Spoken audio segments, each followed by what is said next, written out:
We have got the second half of your interview with Space Precinct's Sergeant Fredo himself, David Quilter. And he'll be pressing the big red button on the randomiser. And... I'll probably be talking about some Gerry Anderson news with some new stuff about Gerry Anderson things.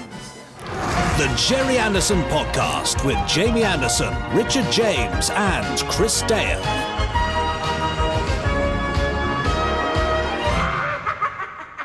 .325. I wasn't paying attention. It is .325. It's 325, you're right. It's .325. Pod 325 of the...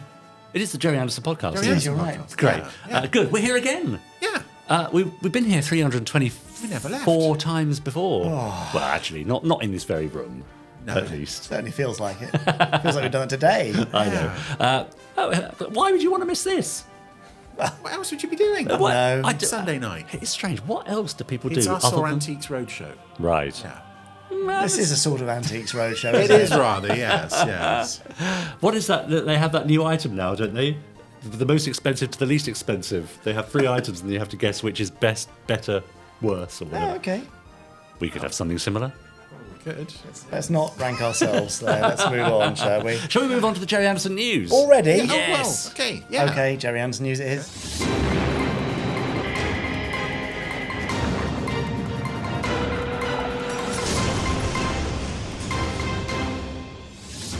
Gerry Anderson news. News. It's always the most exciting part of the programme. Is it really? No, it's not, is it? No. Wow, we try. Depends who I'm interviewing. Ouch. Yeah. Okay. Go on then. Well, we're still talking about Stingray. We're Hooray. still talking about Deadly Yes. Uprising. And will be for a while, I should imagine. Well, certainly till the end of the year, I think. Yeah, great. So, Lots to get through. just something that's just gone on pre-order Mm-hmm.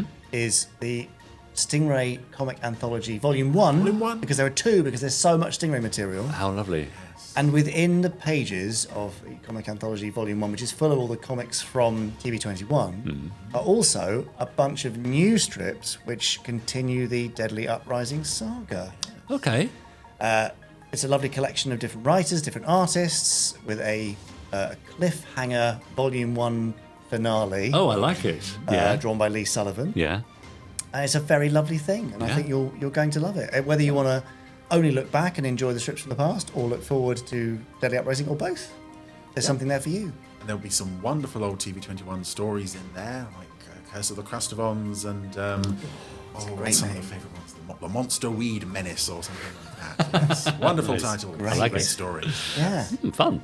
so they're all in there. Lots Yeah. of fun. You can pre-order it now, and it'll be delivered to you sometime. Probably the end of September, I think. The end of this month, where we're talking right now. And it will look lovely next to all the other comic anthologies. It will indeed. And then, of course, coming soon, Project Orca, the next novel, and then the Comic Anthology Volume 2, and then the Stingray Technical Manual, Titanic and Stratagem audiobook. Titanic and Stratagem audiobook, Project Orca audiobook. all those audiobooks. Yeah. I mean, I Loads. think the thing to do is make regular trips to shop.gerryanderson.com just to make sure you're not missing out on anything, surely. Absolutely. And also it will mean more Marine Minutes coming up too that tie in with the Yeah. stories within the anthology. Great. Loads more of those to come. gerryanderson.com/Stingray for more. Oh, lovely. And in a also sort of semi-related thing, Yes. do you live in or are you near to Lichfield? Right, that's a really, you've narrowed the audience down there. Or could That's you good. find a way of getting to Okay. Lichfield? Yeah, probably. Well, there is a rather lovely exhibition there Mm-hmm. called The Art of Supermarionation. Oh, yeah. So I think this has mainly been put on by Chris King, who's been very generous in drawing this all together and putting on a lovely display of puppets, both original and replica, I think, and restored, along with all sorts of other bits and pieces. Anyway, it's on the Visit Lichfield website. You can visit it now at the Hub at St Mary's on Market Street. Right, yes. WS136LH. That's the postcode. I wasn't going mad. Yeah. Let me give you a little paraphrasing of what's going on here. We're stepping back to the 1960s at the Hub with a great new and exclusive free exhibition, which is called 54321 FAB, The Art of Supermarionation. An amazing display of original puppets, models, art and memorabilia from the much-loved 1960s Anderson TV shows. Original comic and production design art will be on display alongside a huge collection of 1960s toys and memorabilia. Nice. What is not to like about that Lovely. event? That sounds brilliant. There you go. Great. Now, I'm looking on the website. There's no details about the dates this is on. Aha. But yesterday, I spoke to Anderson alumnus Phil Ford. Oh, yeah. Writer of New Captain Scarlet, and he has been to the exhibition, and he tells me that it's on until November. Okay, but great. Please do check that. Don't miss out by Yeah. listening to Phil Ford because he may be wrong. Yeah. Nice. Well, that's exciting. Lichfield. It is. Is that too far to travel and have a look? Or? I mean, I'd love to go if we. Let's go now. Should we go? Well, not now, Chris. No, we're doing a podcast. After this recording, we might go to Lichfield. Anyway, there you go. I think that's enough, isn't it? It's Yeah. quite exciting. Sure. From Stingray to looking back to the production used Lovely. puppets and stuff. Yes. That's the end of this week's Gerry Anderson News. That was the news. That was the news. Oh, very good. Terrible. This is nice. Yeah, great. Why didn't you do that at the concert? Next time you do a standby Oh, fraction yes. concert, let's have Chris Dale on stage doing his various versions of the That Was the News theme. He would have made a glorious Marina. Oh, I can see it now. Oh, the stuff of nightmares. I'm not saying I could have done a better job, but Right. No, I don't think you could have done a better job. No. Would you like to hear the second part of my interview with David Quilter, Sergeant Fredo from Space Precinct? I was wondering where that was. Yeah, okay. Well, he's here now, so let's hand over to him and me, shall we? Yes, please. I'm joined again by my old sparring partner and Demeter City Police Department colleague, David Quilter. Indeed. Hello. Sergeant Fredo, of course. Yep. Now, from Space Precinct, celebrating 30 years this year. But you rather, is it fair to say, stumbled into the part? Or rather, it landed rather gently into your lap, didn't it? Rather fortuitously. Yes. Tell us about that. Well, yes. I went to a friend's birthday party. An actress, writer, director, general smarty pants. And at this party was a casting director who I knew quite well called Corinne Rodriguez. And I asked her what she was up to. She asked me what I was up to, and I said nothing. She asked, I said, what are you doing? She said, I'm doing this thing called Space Police. Yes, as it was. As That's it right, was. yes. And I said something like, oh, well, what's my part like? And she said, no, David, I don't think it's up your street, but if you want a day in a mask at Pinewood, I'll see what I can do. I said, sure, I'm up for that. And thought no more of it until the next day when my agent rang and said, you've just been offered something called Space Police. Right. I said, oh, a day in a mask at Pinewood.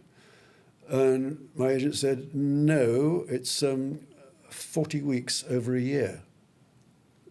I bet you couldn't believe your luck. I couldn't. No. I said, How many times has that happened? Well, it was like, Yeah. I mean, actors very seldom can look ahead that far. Absolutely. And so it was just wonderful. Yeah.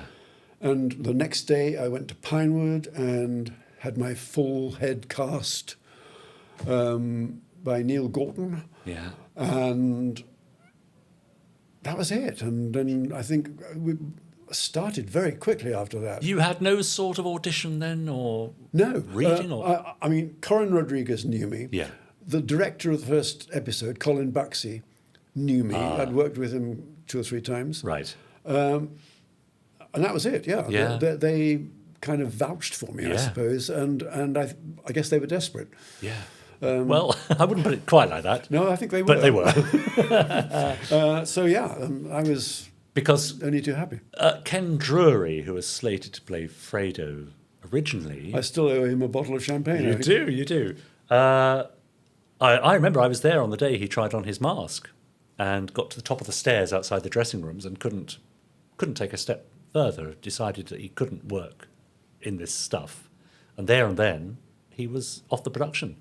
And we were all ready to go, so I'm guessing it was probably at a very late stage when they cast you. Oh, Maybe very. within days of actually shooting, I would think. Oh yeah, well as Yeah. I say, the next day Yeah. I was having my head cast, and I think only a couple of days later You were on set. we were sitting around a table. Yeah. Yeah, But you must have met Gerry at some point during this process. I met Gerry on that first day. Right. I was summoned to his office adjacent to the studio, and I don't know what he would have done if he'd looked at me and thought no. Yeah. But they were desperate, and he okayed me. Yeah. I mean, and in a way, I suppose they had the safety valve of the fact that you're in a mask Yeah, and you might be dubbed. So, well, quite. Yeah, I mean, I often wondered why I was given the role because. well, I mean, I don't think any of us knew we were going to be dubbed at the time. No, true enough. True. Had we thought about it, we would have known that our voices were so muffled that we would have had to dub them, or somebody, Yeah. they would have had to be revoiced in some way. Yeah. that's So, right, yeah. but I think we probably thought that the sound quality was okay. I don't know. What were we to know? Yeah. We spoke last time about the paucity of your Gerry Anderson knowledge, which prompted you to choose, I think you're perhaps the first person to do this, for their favourite Anderson character. Well, you chose one of yours. Yes. Let's have a look at this.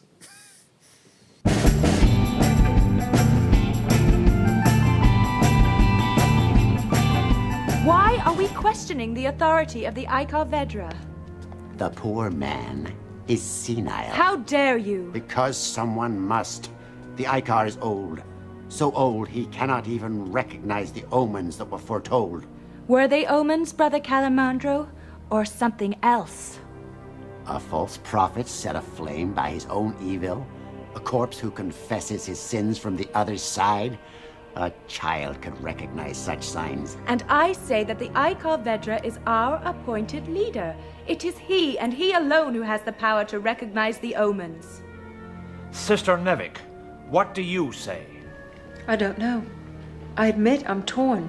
I love and respect the Icar Vedra, but even I can't ignore the signs. Perhaps the day of immolation is near. We've all seen the signs. Only the Icar is blind. And who would you have replace him? You, brother?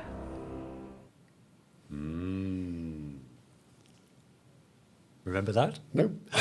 Calamandro, the fire within. Yes. I remember. Yeah, I remember doing it. Yeah. I don't remember much about it. Yeah. Because the beauty of playing those masked characters was that we were able to play other parts as well. Yeah. Which was quite fun for other directors. So that was John Glenn, of course. Yeah. Who I think you told me earlier you had auditioned for previously before Space Precinct. Is that right? I did do a reading for a small part in a James Bond film. It was a character, I can't remember the name of the actor who eventually played it, but Yeah. he was sliced in half by a glass sliding door.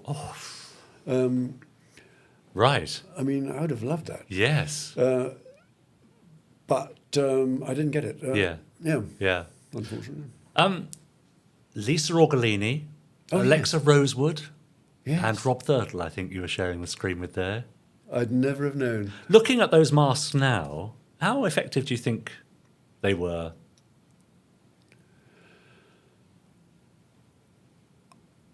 I think they were pretty good.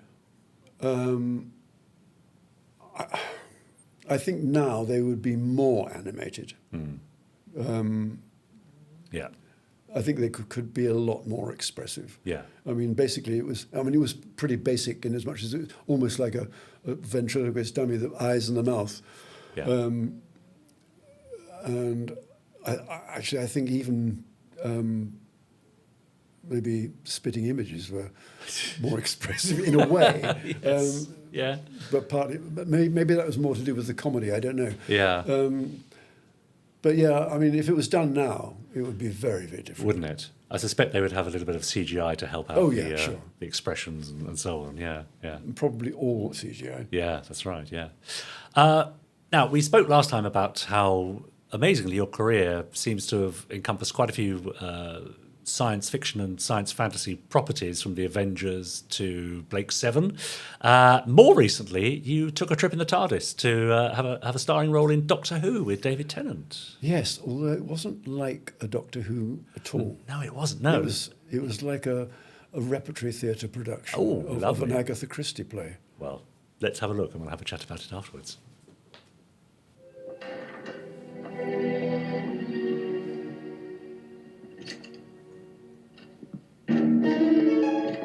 You won't find anything in...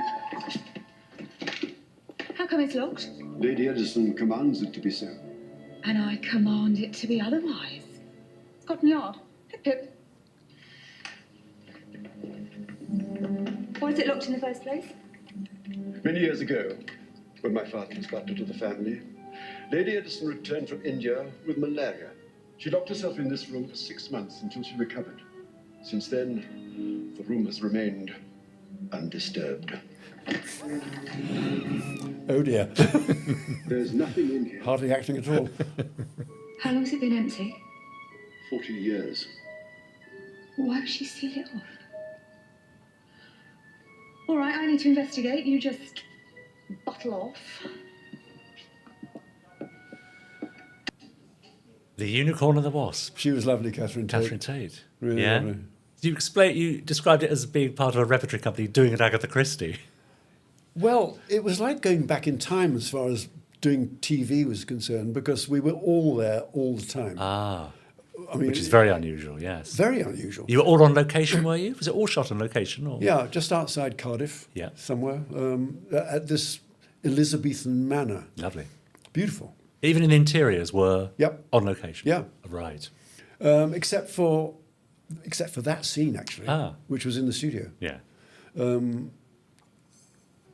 was all on location. And there are some lovely scenes with you out on the lawn. Yes. Taking tea. It looks like the most beautiful summer's day. Yeah. And there was another sort of footman type character who was played by David Tennant's dad. Right. Who was a high up legal thing in Scotland. Right. He was something like, a procurator fiscal or one of those kind of things. Yeah. Wasn't that, but no, he was a minister in the church. Oh, right. Yeah. Uh-huh. I had a long chat with him. He was a lovely guy. Right. No, it was a really nice thing to be involved in, actually. And was there something of a thrill to be in Doctor Who? Many actors, if they were given a role like that for an episode, would think, I'm going to be in Doctor Who, that's fantastic. But for you, it was just another credit on the CV. Well, it wasn't. No, it was a I think whenever you get a job, you commit yourself to that job, and that's your life for the duration. I mean, not just the duration of the shoot, but from the time you get the script, from the time you get the offer, right the way through until your last day. Yeah. And that is your life. Yes, yes. But apart from that, it's a job. Yeah. And I didn't... No, I mean... The only 2 episodes of Doctor Who I've ever seen was that one. Right. And the very, very first episode in 1963.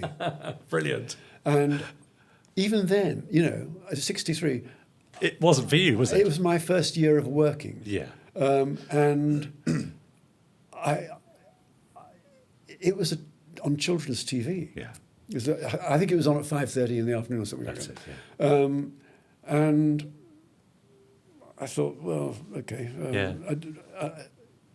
I was we'd gone to visit my sister for her half term with my parents. So we were sitting in this hotel in Southwold,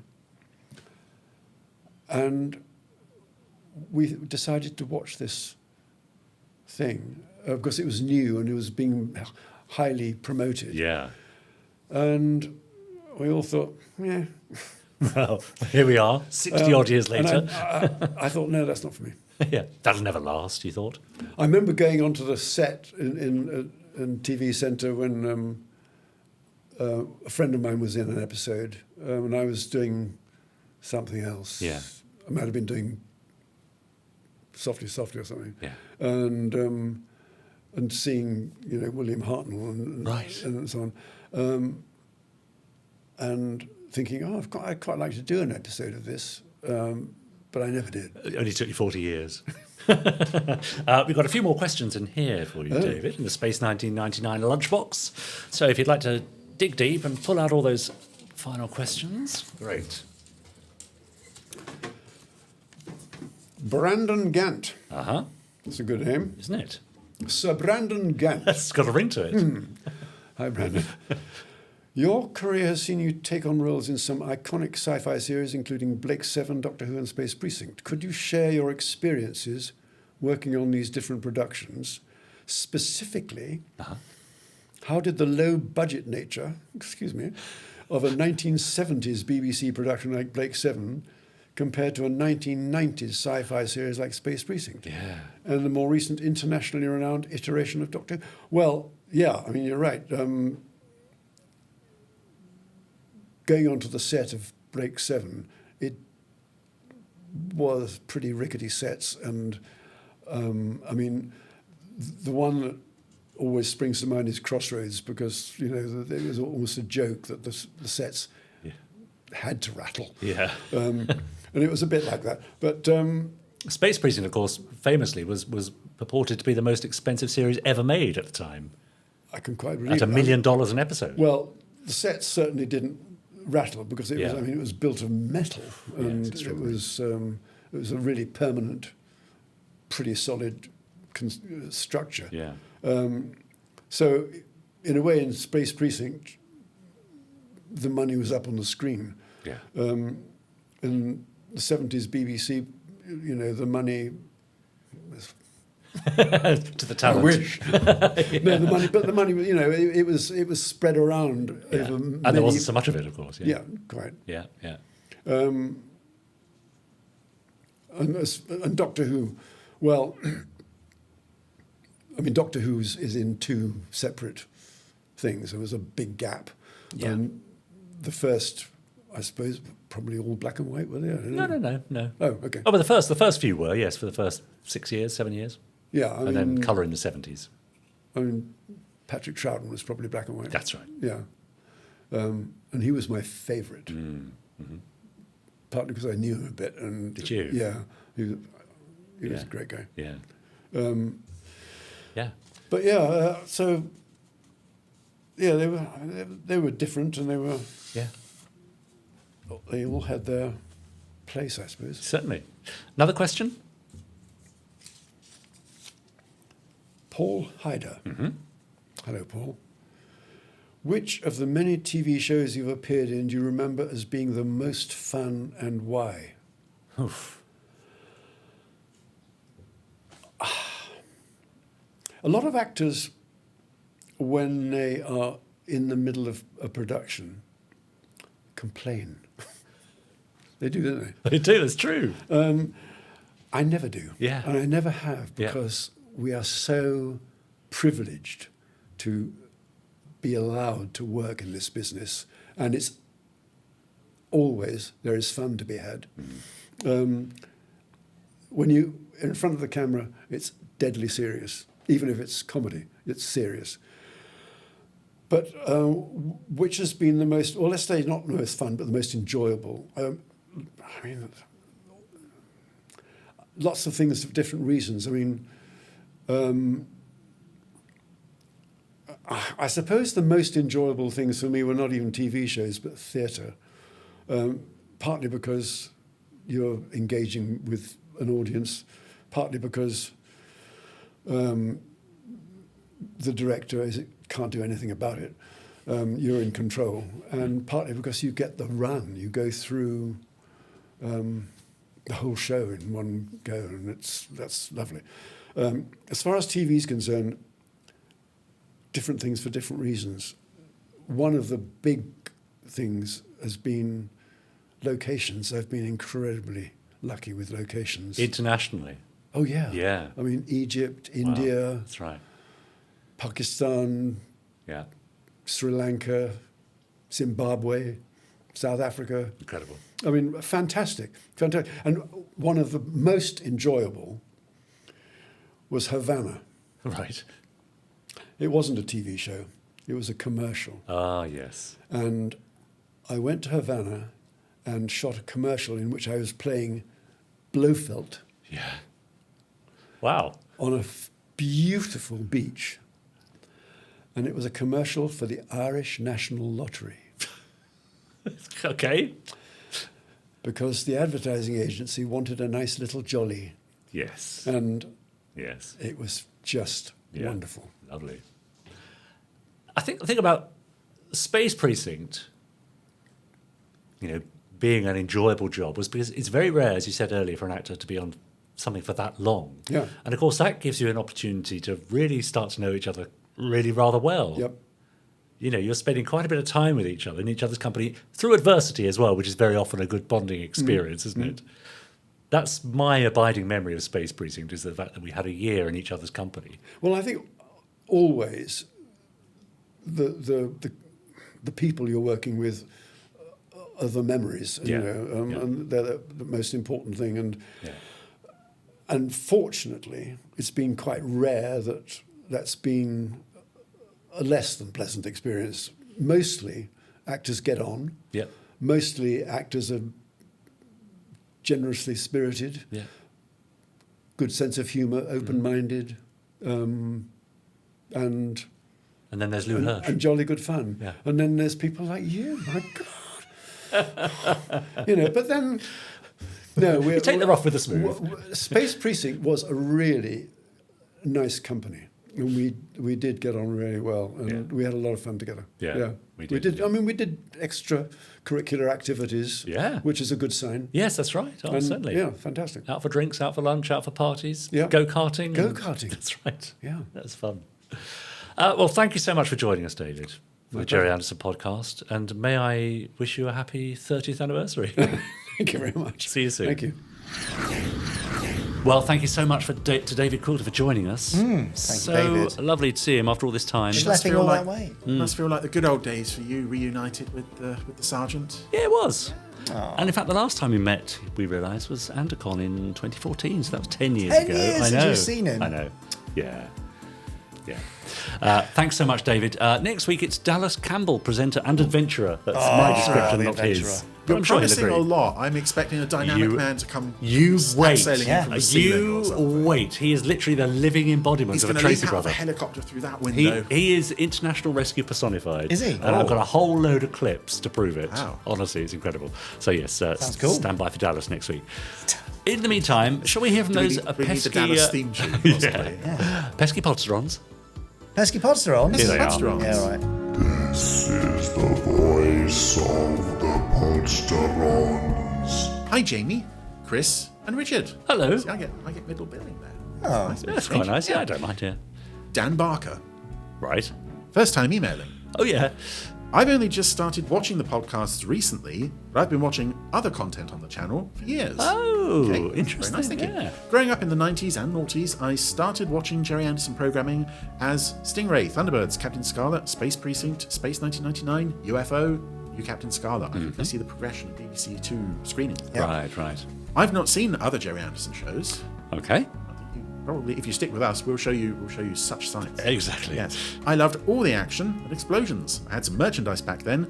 Captain Scarlet, outfit, action figure, 2 vehicles, Sky Base with fighters, Tracy Island, of course, with Thunderbirds 1, 2, 3, and 4, Cross Sections Cutaway Book by Dorling Kingsley. Comments.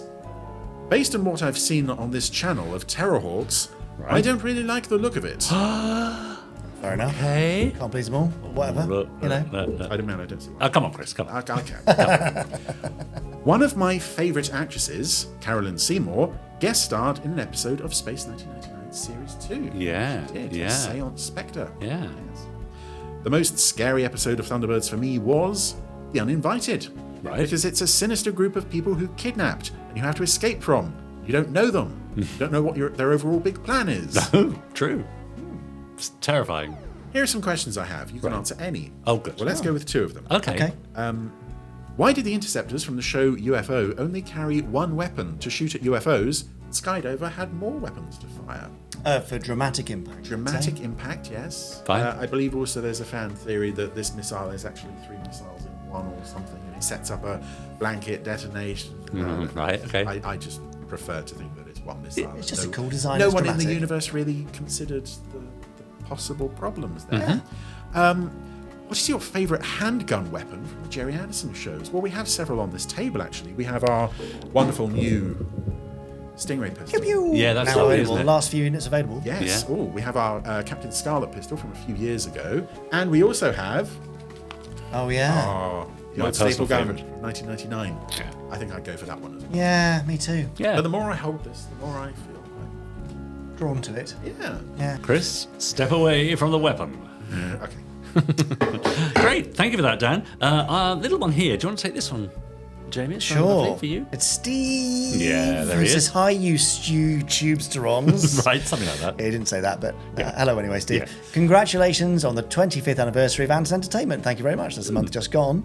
Obviously, you were far too young to have started it, Jamie. No, unfortunately not. Yes. Probably, yeah, just about. Anyway, but your father's legacy is in safe hands. Well, I'm glad you think so. Although he probably publicly wouldn't acknowledge it, I'm sure he'd be proud of your achievements and ongoing hard work to strengthen the brand. Keep up the great work. All the very best, Steve. Thanks, Steve. That's nice, isn't I it? hope so, yes. Yeah. I think you'd be chuffed with the response from people. And like things like the concert where, you know, a couple of thousand people turn up and sit and listen to the music and have a lovely time. Yeah. It's great. Probably be a bit bemused by it all as well. Always, yes. Yeah. But, I mean, aren't we all? Let's hear what Dom Riley has to say, shall Yeah. we? Well, he says this. Okay. Hello, chaps. Your Northumberland Spectrum International Rescue Agent here. Chris's exposure to the worlds of Gerry Anderson echo mine. So this is following on from the last couple of weeks' worth of interviews with you, Chris. Although probably 7 years later, I remember my grandma, who's still alive at 89 but has dementia, renting me the VHS from the now demolished Morpeth Library of Thunderbirds Trapped in the Sky and Pit of Peril, and having nightmares about the hood and his eyes. Like Chris, I was an anxious, still am, kid, and probably could not watch without leaving the room until I was 14. I'm now 30. So you and I, Chris, have similar exposure to the worlds of Anderson. Hurrah! There you go. Oh, anyway, says Dom, gutted I couldn't get to Birmingham this year. Hope to go to another one, if anything, to see other Podsterons. I need at least a year, if it's in July, so hope you're keeping well. Kind regards, Dom. So he needs a Cheers, bit of Dom. notice. Right. Okay, He needs well, at least a year's notice, so now's your opportunity to say, yeah, it's happening next year, Dom. nothing currently planned for next Okay. year. Oh, We need a Not bit going of to a take break. over the Royal Albert Hall or the Hollywood Bowl or something. No, a bit of a break. It's Sydney it's Opera a House? lot. Oh, yeah, We great. could, see we you could there. combine that with an Andacruise, Yeah. couldn't we? The dream will never die. Let's move on. All right. Well, would you like to see David Quilter, our interviewee, pressing the big red button to see what we watch on the Randomiser this week? Yes, is the answer. Yeah. Great. Over to you, David. Okay, you lucky people. This is it. Randomizer button. 3, 2, 1. Oh, yes, here we go. Oh, nice. Is it? Oh, I love a bit of It Full might Feather be. Falls. Might be What's nice. not to like? Yeah, I enjoyed the one we saw with the ghosts in the mine and all that. Yeah, it was fun. The sheets. Yeah, it was sweet. Good stuff. Yeah. Well, Tell us all you can about Four Feather Falls in 10 seconds or less, starting now. Four Feather Falls, 39 episodes, 1959. There's a town called Four Feather Falls, and there's a Sheriff Tex Tucker, and he has 2 magic feathers, and they help his dog and horse to speak, and he keeps everyone safe. Wow. On the button. And Brilliant. this is a very special episode of Four Feather Falls. Yes, because not only is this one of only 2 episodes of the series in HD, Yeah.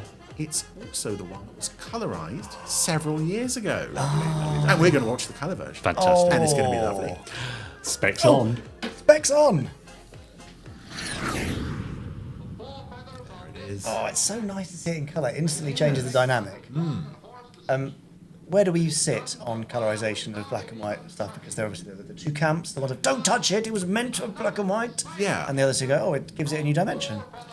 I'm kind of in the middle Oh, because I can Chris. certainly see with a lot of old shows and films that there is a sort of, like for film noir, there is a very much the shadows, the darkness, the black and white is part of the image. Yeah.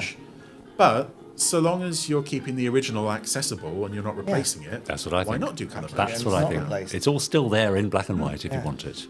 And in doing this episode in colour, we were of course able to get a second episode of the show in HD, so it was win-win all the way around. Now, who was responsible for the colorization on this episode?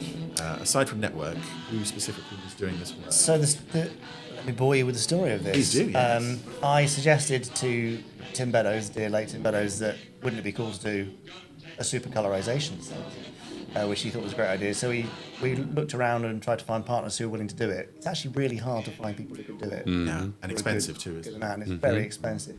So we worked with a company out in India actually called Live Pixel.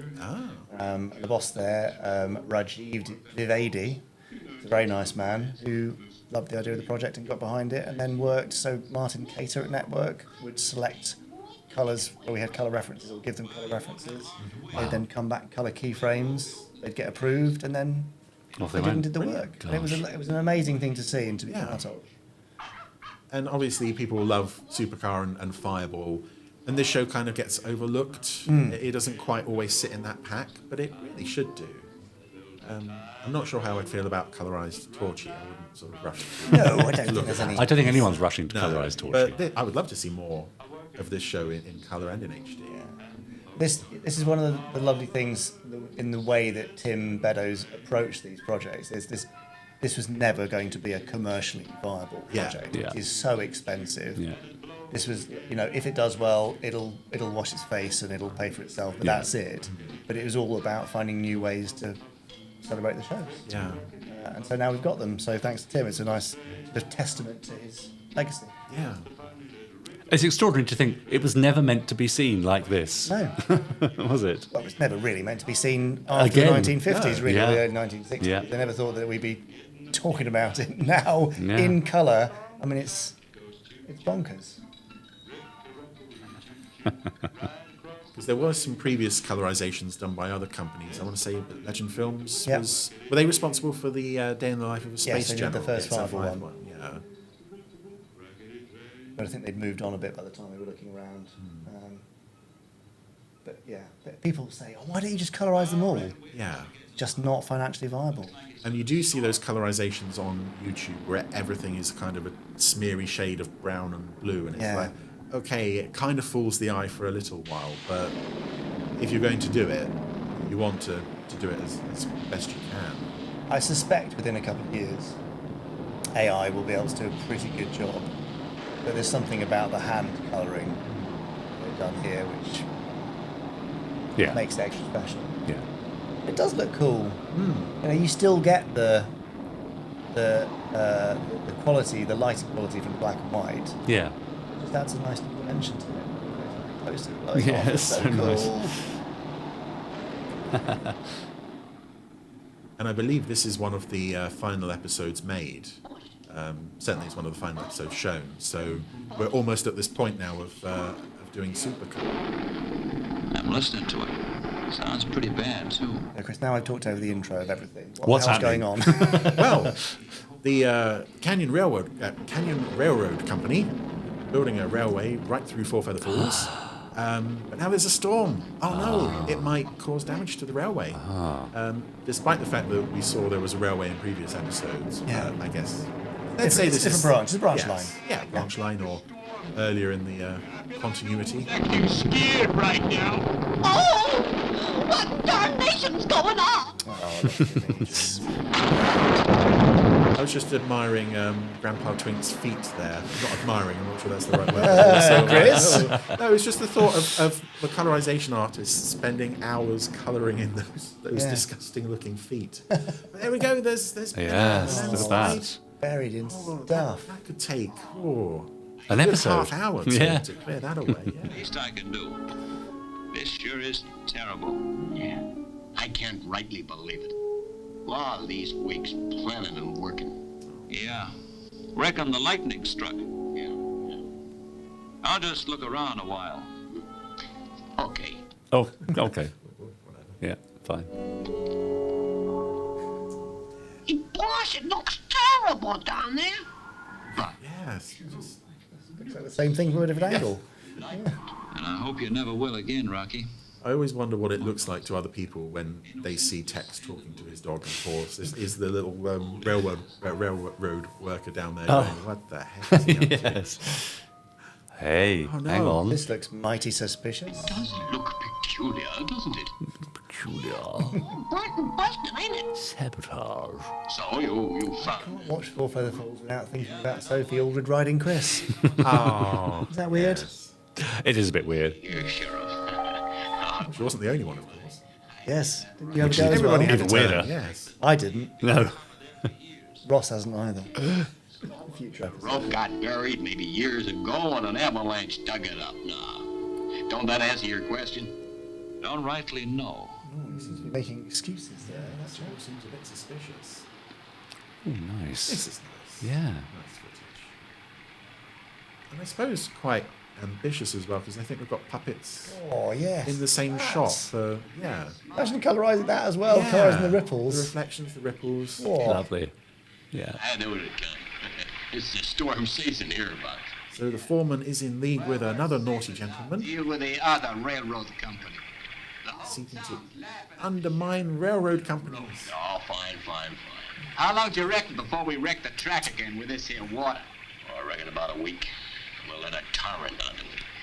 And that'll just about finish the Canyon Railroad, huh? Company we're working for Biomont. Sounds... I'm glad they're explaining the plot to each other. Yes. It's very useful. How else will you know what's going on, Richard? They're telling each other things they already know. That's fun. A week from now, we'll flood the track. The puppet on the left actually looks pretty... He'd probably pass in an XL5. I'd say he looked quite Stingray, cool. maybe. He was a really interesting character. Yeah. They did flood the track. They did flood the track. Again. I wish they'd shown flooding the track. That would have been cool. Yeah, that would have been cool. Stick to that. I'm simply furious. The town's laughing at you again. Yeah, everyone in the town has turned against Tex. Yeah? They really believe what the They're very been fickle. telling them. That the flooding of the track was the forces of nature. After all he's done. Sure are crooks. How you gonna make... His magic guns? I don't rightly know. But maybe I will when I get an answer to the telegram I send to the... I mean, who would have decided that Rocky the horse should have an upper-class English He was a accent? thoroughbred, wasn't he? I see, yes, that's nice, yeah. Built into the character. Yeah. Just as I figured. I'm going on a blue cars holiday. Oh. Well, yeah. Oh, yeah. He's terrifying. Not quite so successful. Yeah, the regular puppets, once they've been built for the first episodes, you're kind of stuck with how they look, aren't you? Oh, you really are. There's no plastic surgeon in Four Feather Fall. By the look of it. Yeah, that was... I bit almost much. can't look back. Yeah. Yeah, they're a bit of a mixed crew. Please, this is where the train will stop. And you can all take a good look at it. Right, they get there. Hooray! Hey. Ooh. Where Tex is. It's what's odd is that upper lip. I don't know if that is his lip or his teeth. He's got a scoop there. Yes. Just want to make sure there ain't going to be no... And the tash as well. Yeah. Never trust a man with a tash. No. Well, that it was a dirty word. No, I'm not so sure. All the writing of Rocky is really beautifully done. as well, Yeah, isn't it? yeah, it is. At least. You can see quite how matted he is, though, can't you? A bit grubby. Yeah. Which I suppose he would be. Yeah. Dusty. Oh. That's lovely, the puppetry on the ears. Yeah. Oh, no. They're not having much luck with this railroad, are No, sabotage. Right, get up there. they? Oh, no, there's a train coming. Uh-oh. Rocky, ride. Come on, ride. With its Right, one old carriage. chap. Dog in charge. I always love it when you're watching captions on a programme like this and there's a dog and it just says pants. Yes. Always makes me laugh. No, that's a lovely model, actually, isn't it? So it's a nice race against time here to... Do you think Rocky's going to sort of bridge the gap in the rails like this? Get them right over his back. Yeah. Stop the train! What's going on? My chicks! Stop the train! It'll be... Tex, nice seeing you here. I've always felt that Grandpa Twink looks a bit like Cranky Kong from the Donkey Kong games. Okay.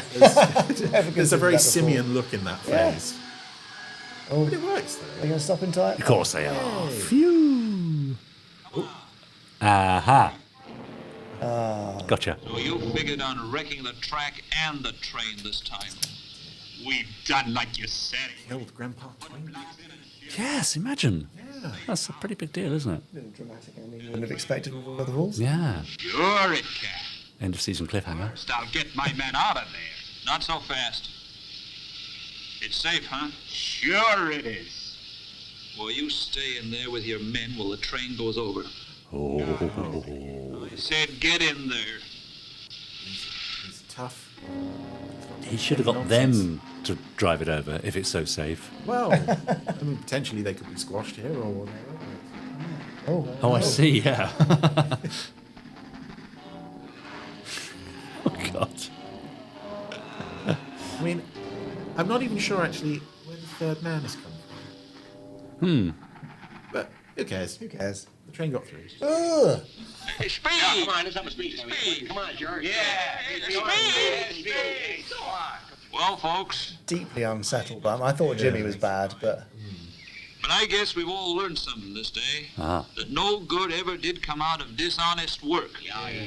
This is a bit like Father Unwin's sermons at the end Yeah. of Secret Service. And those who cause it'll get a fair trial. So let's remember this as a proud day. A day of great achievement. I'll ask for 3 cheers for the Canyon Railroad. And 3 cheers for Tex. Hip, hip, hip! Oh, hooray!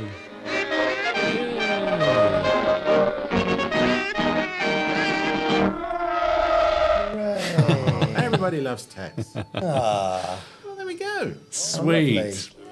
Looked absolutely beautiful. It Didn't does, it? yes. Looked lovely. Any chance that one day we might get a second colorized episode of Chris, what did I just say? I know, but it looks so good.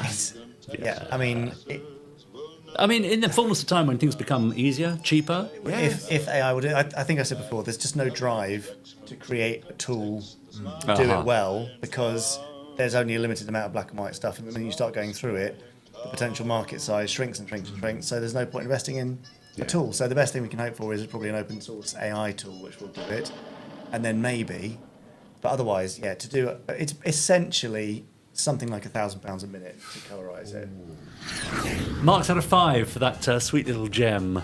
Well, I've always liked that one. Yeah. So I'm going to go, again, ranking it against other episodes of War for the Rules. I'm going to go 4.5 on them. Oh, that is high. I know. That's I know. really high. But as I say, it's in fact, if I can confess, when the question came up of doing a colorized episode, the question was asked internally, which one should we do? Yeah.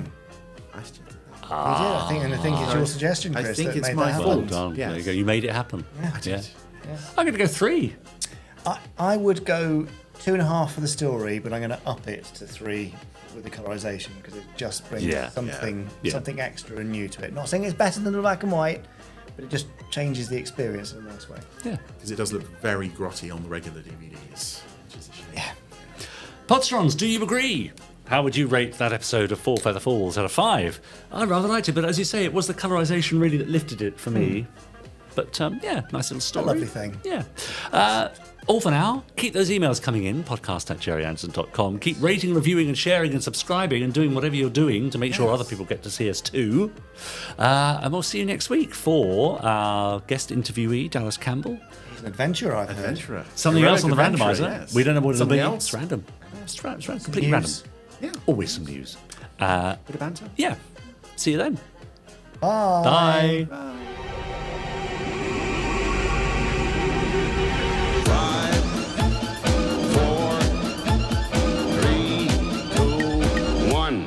Let's get started.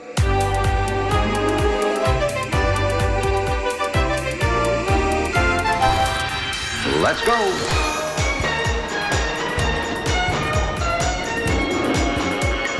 Spectrum is green.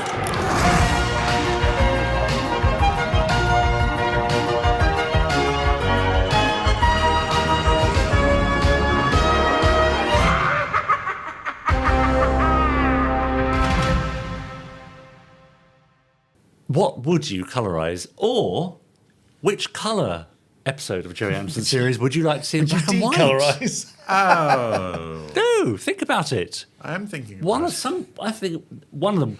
Captain Scarlet would work very nicely in black and white. I think. Dick Spanner in black and white. Yes, that kind of like Film the film noir, noir stuff. yeah. Absolutely. You see, Okay. not such an outrageous suggestion, was it? I mean, it's fairly outrageous. Is it okay? Possibly in that case, then one of the later episodes of UFO where it's all a bit weird. Yeah. Time machine or mind bender. And Yeah. that's got to be a cheaper Yes, process, isn't exaggerating it. Yeah, it's Take coming the colour soon out. for the Gerry Anderson store. So why don't you just release some black and white episodes of some colour stories? Relive your days of not having a colour telly. D-special editions. And every now and then the picture could sort of roll occasionally. Yeah. Be great. Okay. Wouldn't it? In Videos. Low There we fidelity. go. I'll leave it with you. Have that one for nothing. Yeah. Okay. Cheers. But I'd colorise Crossroads to Crime. That might improve it. Ooh, there's a thought. Yes. I think we need to look down the back of the sofa, see if we've got any spare change then, don't we, really? Yeah, to make quite that a happen. lot. Yeah. Your sofa's rather large. See you. Goodbye. Bye.